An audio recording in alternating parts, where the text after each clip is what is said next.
Welcome to DIY Design by CCW, DIY Design for the 21st Century. My name is Candy and I'm the host of this channel. Now let's get into this video.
This collaboration is hosted by the Queen of DIY, Styling with Stacy, and DIY Design by CCW.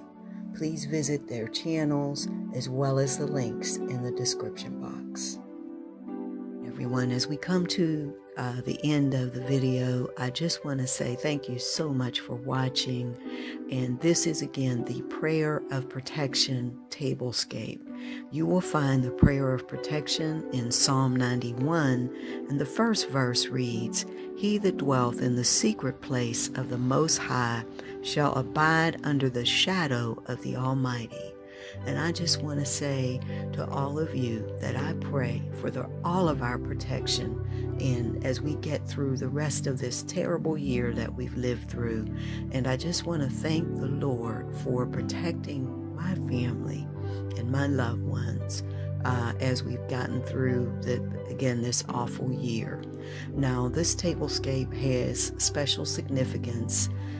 The colors I chose, red and gold, they have meaning. The red stands for the blood of Jesus, and the gold stands for his glory. And again, I pray that the Lord continues to comfort and protect us through the remainder of this year. I thank you so much for watching, and I can't wait to see you in the next video. Bye-bye, everyone. See you soon. Have a blessed day or a blessed night.